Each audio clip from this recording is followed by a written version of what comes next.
Okay, girls, today we're going to talk about using search engines more effectively. Search engines like Google and Ask are wonderful because they give us a lot of information on the internet.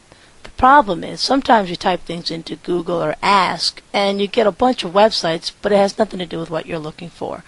And who wants to sit on the internet for hours trying to find things?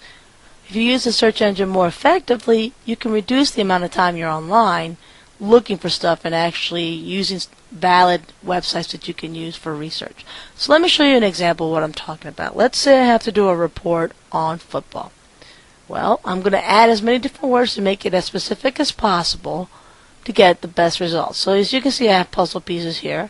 The first thing I'm going to do is drag my green over here, and I'm going to type in the word football. When I do that, if I scroll down, I can see right now it's giving me over 34 million websites. That's way too many. I need to make this more specific. Well, I know football, and with football they have advertisements. I know they try to sell me merchandise, and I don't want that. So I'm going to actually put the not in here, and I'm going to write the word advertisement. So I'm telling this that I don't want anything with advertisements or something that's an advertisement for fantasy football or whatever. And as you can see now I'm at 34 million hits. A little less, but still way too many. I need to make it even more specifically. Let's say I want to know the history of the game. So I'm going to bring this over. And I'm going to write the words history of the game. If I scroll down now I've got 17,900 hits. 17,900 websites. Well, that's a little better. But let's still see if we can find more. If I look down here, these are my links, and then these are descriptions that tell me about them. And I can see here they're talking about something called rugby. Well, I'm not interested in rugby, so maybe I can put that in here under my not. I don't want anything with rugby.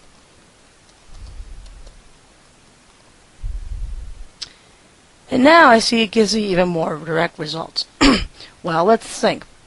I know football is called football in America, but in any other country, football is referred to as soccer. Well, maybe I don't want soccer in there either, so let me put that in there.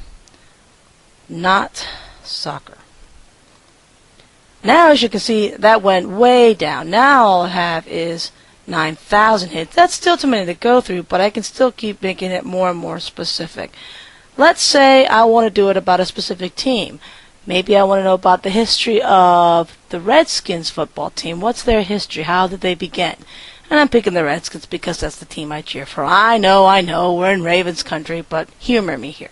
So let's say I want to know about the Redskins. I'm going to bring this down, and I'm going to type the word in Redskins.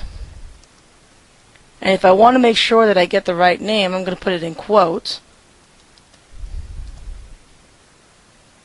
If I do that, wow, look what I just did. Now I have 611 results. That's still a lot to go through, but they rank these by order, so I'm pretty sure that I could probably get some good information here that talks about Redskins' history as a team, and I can get good information from my research. And I can get more and more specific. As you can see, the more specific I get, the more websites I get that are more for what I'm looking for. So I'm not wasting my time on websites I shouldn't be on. Bullfly is wonderful for that, and we're going to do a little activity where we keep narrowing down our search results to see what we can find out. Anytime you need to do anything, you can always remove a piece and put it in the recycling bin, and when you do that, you see it changes the number of your results. And you can always start over or go back if you need something else.